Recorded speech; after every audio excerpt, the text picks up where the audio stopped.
Career planet YouTube channel में आप सभी का स्वागत है। पिछले कक्षा की तरह आज भी हम आप लोगों के साथ उपस्थित हैं एक नए यूनिट के साथ, एक नए जोश के साथ।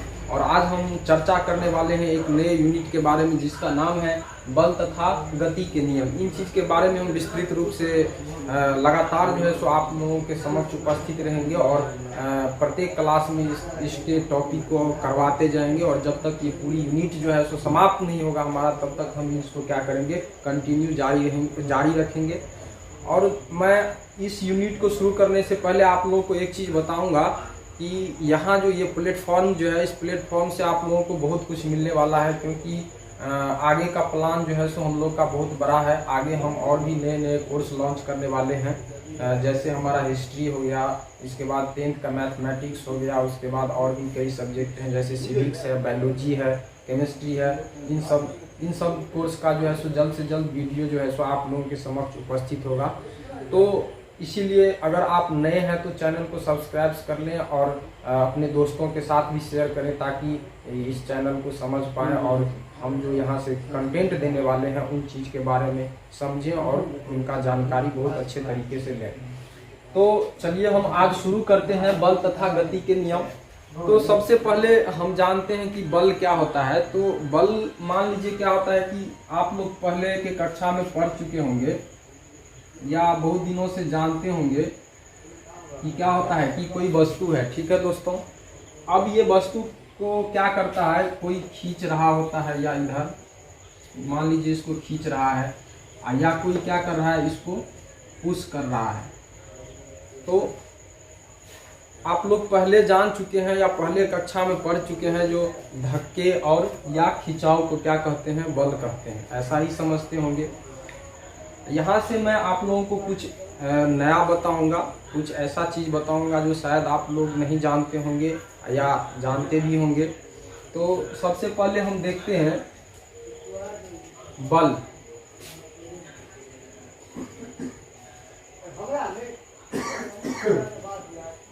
बल के बारे में हम कुछ पॉइंट आप लोगों को बता रहे हैं, जिस पॉइंट को आप लोगों को जानना बहुत ही आवश्यक है। ये हमारा पॉइंट क्या होता है कि इन पॉइंट को हम समझने से पहले आप लोगों को फिगर के माध्यम से बताएंगे कि क्या होता है कि मान लीजिए क्या है कि कोई वस्तु है, ठीक है, ये क्या है, कोई वस्तु है और इस वस्तु को क्या करते हैं, मान लीजिए फोर्स करते हैं। क्या करते हैं, फोर्स करते हैं।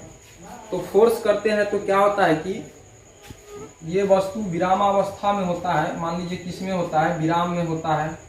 और जब ये विराम में होता है और जब हम इस पे फोर्स करते हैं तो ये क्या में आ जाता है, गति में आ जाता है। एक चीज तो हम ये कर सकते हैं। दूसरा चीज क्या कर सकते हैं, दूसरा चीज कर सकते हैं, मान लीजिए ये कोई वस्तु है और ये क्या है, गति में है। क्या में है, गति में है। तो इसको बल के माध्यम से हम क्या कर सकते हैं, इसको रेस्ट में ला सकते हैं। क्या में ला सकते हैं, रेस्ट में, यानी विराम में ला सकते हैं। ठीक है दोस्तों। अब हम थर्ड में देखते हैं। थर्ड में हम क्या करते हैं, मान लीजिए हमारा ये क्या है, कोई वस्तु है। तो इस वस्तु को क्या कर सकते हैं हम, फोर्स के माध्यम से यानी बल के माध्यम से इसके साइज को क्या कर सकते हैं, चेंज कर सकते हैं। मान लीजिए कोई एक बॉल है, बॉल को क्या करेंगे, हम दबाएंगे तो वो क्या हो जाएगा, इसका साइज क्या हो जाएगा, चेंज हो जाएगा। तो इस चीज से हमने क्या समझा कि फोर्स लगा के हम क्या कर सकते हैं, बल के शेप को क्या कर सकते हैं, चेंज कर सकते हैं, यानी आकृति को क्या कर सकते हैं, चेंज कर सकते हैं। ठीक है दोस्तों। अब देखिए फोर्थ पॉइंट हम देखेंगे।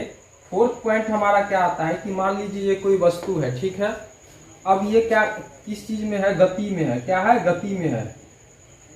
तो फोर्स के माध्यम, फोर्स जब हम अप्लाई करेंगे तो फोर्स के माध्यम से हम क्या कर सकते हैं, इस वस्तु के दिशा को चेंज कर सकते हैं। क्या कर सकते हैं, दिशा को भी चेंज कर सकते हैं। तो यहां से हमारा चार पॉइंट निकल के आया। पहला पॉइंट हमारा क्या निकल के आया, जो बल के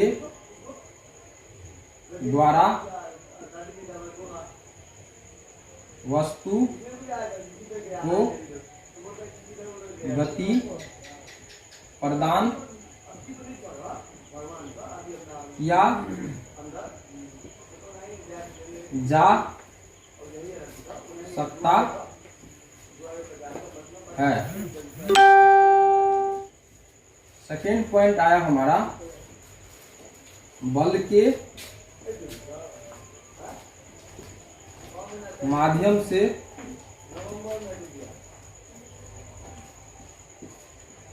गतिशील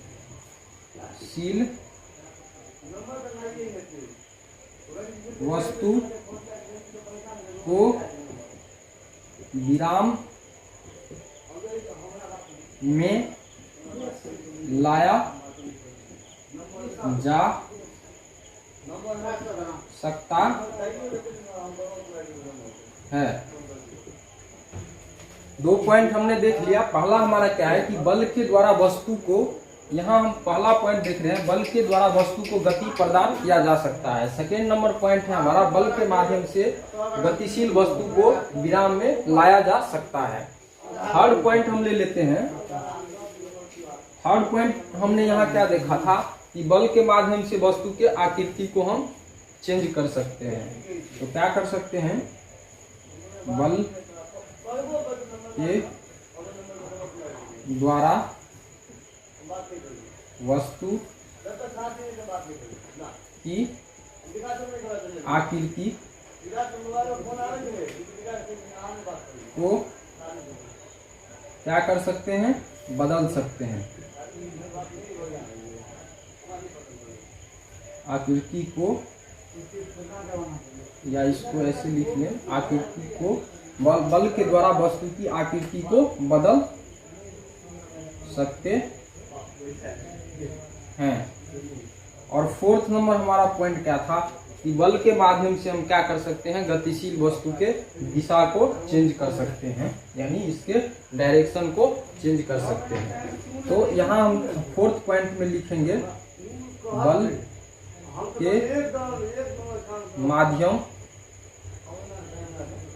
बल के माध्यम से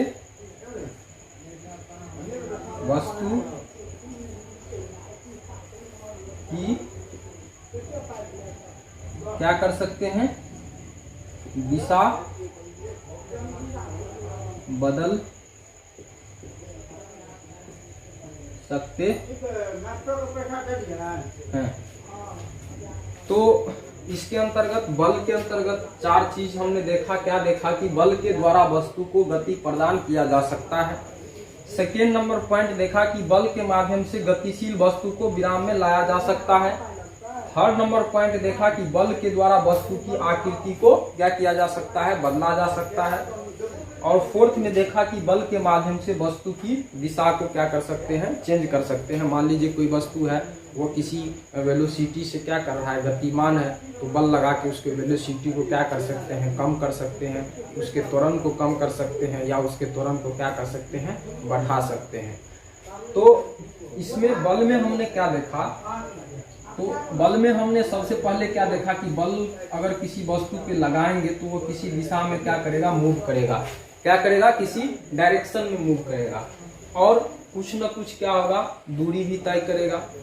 तो बल में क्या होता है कि दिशा और परिणाम दोनों होता है। तो इसीलिए बल जो है हमारा क्या है, सदिश राशि है। बल क्या है, एक सदिश राशि है। और सदिश राशि का जो है सो चर्चा हम पिछले क्लास में भी कर चुके हैं कि जिसमें परिणाम और दिशा दोनों होता है, वह सदिश राशि कहलाता है। तो आगे हम देखेंगे बल को कैसे परिभाषित किया जा सकता है और बल सदिश राशि क्यों है। उसके बाद देखेंगे लाइन ऑफ एक्शन, और उसके बाद हम देखेंगे पॉइंट ऑफ एक्शन, जिसको हम क्या बोलते हैं, लगाव बिंदु बोलते हैं पॉइंट ऑफ एक्शन को, और लाइन ऑफ एक्शन को बोलते हैं क्या बोलते हैं, क्रिया रेखा बोलते हैं। ठीक है दोस्तों, तो हम समझते हैं बल के परिभाषा को। आप लोग इसको नोट कर लें।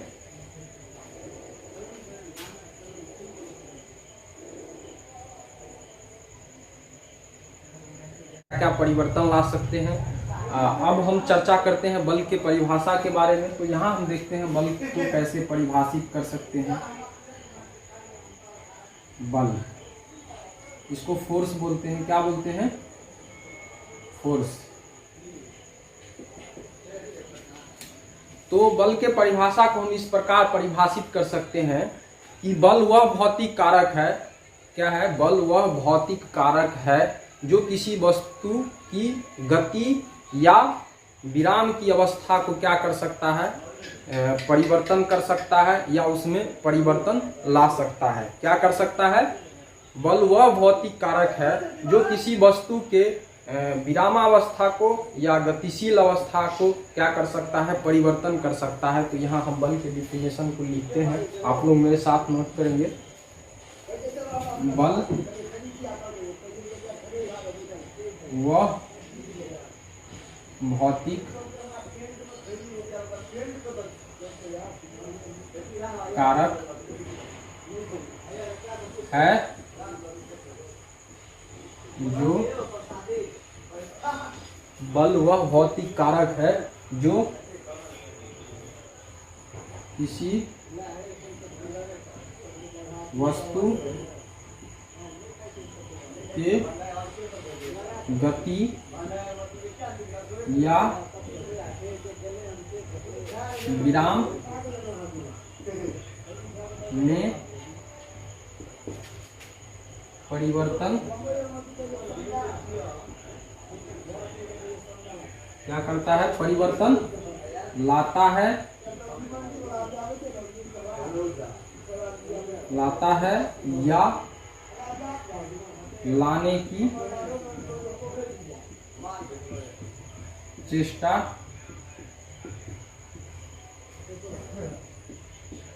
करता है। तो यहाँ हमने बल का परिभाषा देखा। बल का परिभाषा क्या देखा कि बल वह भौतिक कारक है। बल क्या है, एक फिजिकल क्वांटिटी है जो किसी वस्तु के गति या विराम में क्या कर सकता है, परिवर्तन लाता है या परिवर्तन लाने की चेष्टा करता है। उसे हम क्या बोलते हैं, बल बोलते हैं। ठीक है, बल जो हमारा है क्या है, बल एक सदिश राशि है। बल क्या है, सदिश राशि है, सदिश राशि है। इसको पॉइंट बना के लिख लेंगे। क्या लिखेंगे, बल जो है सो क्या है, सदिश राशि है। बल क्या है, सदिश राशि है। अब यहाँ देखते हैं बल सदिश राशि क्यों है भाई, क्यों, क्योंकि इसमें क्या है, दिशा भी है और परिमाण भी है। बल जो है सो सदिश राशि क्यों है, क्योंकि इसमें दिशा और परिणाम दोनों है। अब हम समझते हैं बल के यूनिट को। बल का SI मात्रक। दोस्तों पिछले कक्षा में हमने आप लोगों को यूनिट 1 में बताया था SI मात्रक के बारे में, अंतर्राष्ट्रीय पद्धति के बारे में, जो बहुत ही एक अच्छे कहानी के माध्यम से बताया था। और ये SI मात्रक का जो खोज हुआ था वह 11वीं मापतौल महासम्मेलन जो कहाँ हुआ था, पेरिस में हुआ था। पेरिस के निकट जो है एक सेवरे नामक स्थान है, वहाँ हुआ था। और उस महासम्मेलन में जो है SI पद्धति का क्या हुआ था, उत्पत्ति हुआ था। तो यहाँ बल का SI मात्रक जो है, बल का SI मात्रक क्या होता है, न्यूटन होता है। क्या होता है, न्यूटन, यानी इसको शॉर्ट फॉर्म में N भी बोल सकते हैं। और बल का SI मात्रक न्यूटन क्यों होता है, क्योंकि न्यूटन नाम के साइंटिस्ट ने क्या किया था, बल का परिभाषा दिया था। मान लीजिए एक तरह से बल का खोज किया था, तो इसीलिए उनके नाम पे क्या किया गया, बल का SI मात्रक न्यूटन रखा गया। अब एक न्यूटन बराबर कितना होता है, एक न्यूटन, या सीधा ऐसे ही हम लिख सकते हैं, जो न्यूटन बराबर होता है kg इंटू मीटर पर सेकेंड स्क्वायर। यानी ये एक प्रकार से ये भी हमारा क्या है, बल का SI मात्रक है। ठीक है दोस्तों, अब हम समझते हैं लाइन ऑफ एक्शन और पॉइंट ऑफ एक्शन। तो यहाँ हम समझ लेते हैं, मान लेते हैं ये क्या है, कोई वस्तु है। ठीक है, अब जब इस वस्तु पे हम क्या करते हैं, एक फोर्स लगाते हैं। ठीक है, क्या करते हैं, फोर्स लगाते हैं। तो फोर्स जो लगता है वो हमारा क्या कहलाता है, क्रिया रेखा। क्या कहलाता है, क्रिया रेखा। जिस रेखा के माध्यम से क्या करता है, किसी वस्तु पे फोर्स लगता है उसे हम क्या बोलते हैं, क्रिया रेखा, यानी इसे लाइन ऑफ एक्शन भी बोल सकते हैं। और ये जहाँ पे ये क्रिया रेखा या ये फोर्स जहाँ पे लगता है, ये एफ जहाँ पे ये फोर्स लगता है, वहाँ इसको हम क्या बोलते हैं, लगाओ बिंदु। इसको हम क्या बोलते हैं, लगाओ बिंदु। तो ये था हमारा बल का परिभाषा। और उसके बाद हमने देखा बल का SI मात्रक। उसके बाद हमने देखा जो बल जो है सो क्या है, सदिश राशि है। उसके बाद हमने देखा कि क्रिया रेखा क्या होता है, और उसके बाद लगाओ बिंदु क्या होता है। तो ये चीज़ हमने बहुत अच्छे तरीके से आप लोगों को बताया। आशा करता हूँ कि आप लोगों को भी बहुत अच्छे तरीके से समझ में आया होगा। अब हम आगे जो चर्चा करने वाले हैं, बल के कुछ टाइप्स के बारे में। उनके बहुत सारे टाइप्स हैं, कुछ का चर्चा जो है सो मैं आज करूँगा, कुछ चीज़ आज बताऊँगा। और अगर आज नहीं हो पाया तो हो सकता है कि कुछ और टाइप्स जो है उसको नेक्स्ट कक्षा में भी बताऊँगा। तो अभी फिलहाल हम कुछ जो है सो फोर्स के टाइप को समझ लेते हैं, जो बल कितने प्रकार के होते हैं। बल जो है सो बहुत सारे होते हैं, जैसे यांत्रिक बल हो गया, पेशीय बल हो गया, स्पर्श बल हो गया, अभिलंब बल हो गया, घर्षण बल हो गया, बहुत सारे बल हैं। उसके बाद मान लीजिए एक और आता है स्थिर वैद्युतिक बल हो गया, चुंबकीय बल हो गया। तो इस प्रकार से बल जो है सो बहुत टाइप्स के हैं। और बल से कहीं न कहीं हम लोग क्या है कि हम लोग आसपास कहीं न कहीं बल से घिरे हुए हैं। तो समझते हैं बल के कुछ टाइप्स को, आप लोग इसे नोट कर ले। बल का डिफिनेशन ये हो गया कि बल वह भौतिक कारक है जो किसी वस्तु के गति या विराम में परिवर्तन लाता है या लाने की चेष्टा करता है। और बल जो है हमारा क्या है, सदिश राशि है। सदिश क्यों है, क्योंकि इसमें दिशा और परिमाण दोनों होता है, यानी डायरेक्शन एंड मैग्नीट्यूड। ठीक है दोस्तों, अब हम समझेंगे बल के कुछ प्रकार। संतुलित बल, जिसको क्या बोलते हैं इसमें, बैलेंस्ड फोर्स।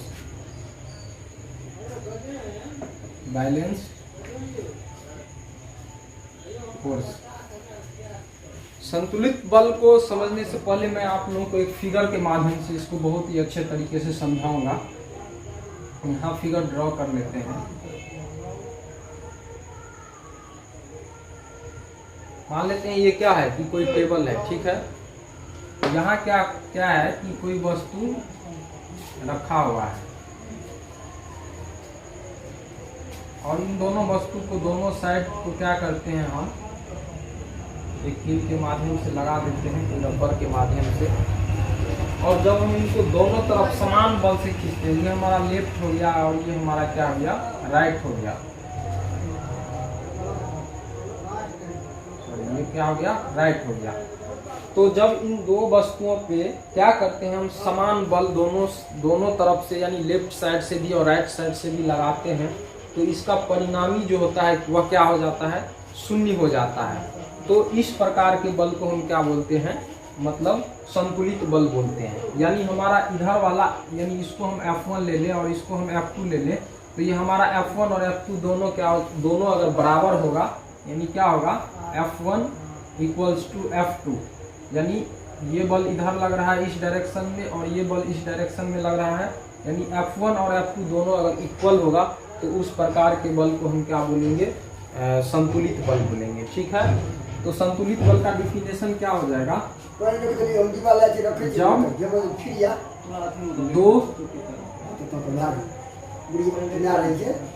जब किसी वस्तु पर दो बल आरोपित हो और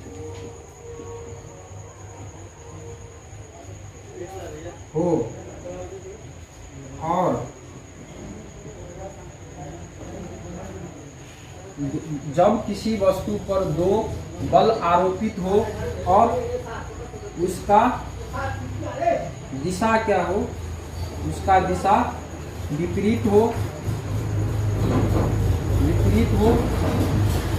और दोनों क्या हो, दोनों बल समान हो, दोनों बल समान हो, जब किसी वस्तु पर दो बल आरोपित हो और उसका दिशा विपरीत हो और दोनों बल समान हो तो परिणामी शून्य यानी 0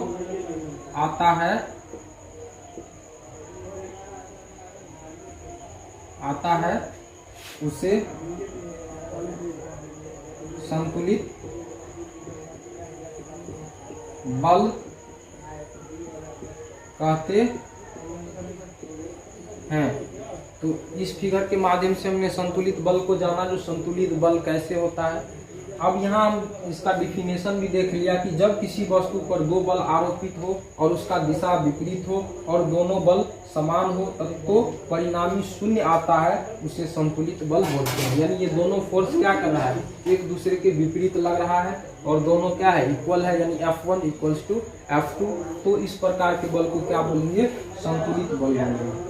और इस स्थिति में इसका जो एक्सीलरेशन जो होता है, यानी त्वरण जो होता है, त्वरण वह क्या होता है, त्वरण भी क्या होता है, 0 होता है। तो ये था हमारा संतुलित बल। अब हम समझते हैं असंतुलित बल को। जो असंतुलित बल क्या होता है, तो इसको आप लोग नोट कर लें। अब हम देखते हैं असंतुलित बल को। असंतुलित बल को इन फिगर के माध्यम से समझते हैं। ये हमारा फिगर है, ठीक है। एक F1 इधर लग रहा है, F2 इधर लग रहा है, यानी राइट साइड में, और ये हमारा F1 लग रहा है लेफ्ट साइड में। तो इस स्थिति में असंतुलित बल में क्या होता है, असंतुलित बल में हमारा F1 इक्वल्स टू F2 नहीं होता है। क्या होता है, F1 F2 के बराबर नहीं होता है। इस स्थिति में क्या होता है, या तो F1 जो है सो ग्रेटर देन F2 होगा, या F1 क्या होगा, लेस देन F2 होगा। यानी इन दोनों में से क्या होगा, कोई ना कोई एक बल क्या होगा, बड़ा होगा। तो उससे हम क्या बोलेंगे, असंतुलित बल बोलेंगे, क्योंकि यह असंतुलन में नहीं रहेगा। कोई एक दिशा में क्या होगा, फोर्स या तो ज्यादा होगा या तो कम होगा। तो इस टाइप के बल को क्या बोलेंगे, असंतुलित बल बोलेंगे। और इसका परिणामी जो होता है वह शून्य नहीं होता है। तो यहाँ इसका डिफिनेशन हम इस प्रकार से लिख सकते हैं, अशून्य परिणामी बल को असंतुलित बल कहते हैं। तो ये हमारा हो गया असंतुलित बल।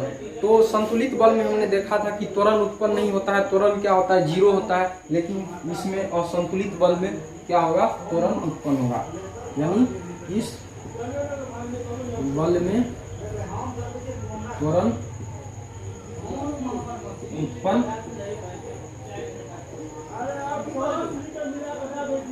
होता है।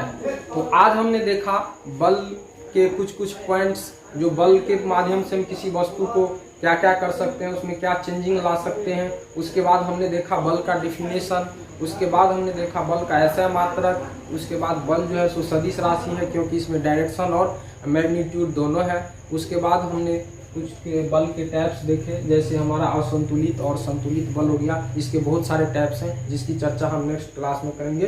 तो आज के लिए बस इतना ही। बहुत बहुत धन्यवाद आप लोग का, हमारे साथ हमेशा की तरह ऐसे ही बने रहें और क्लास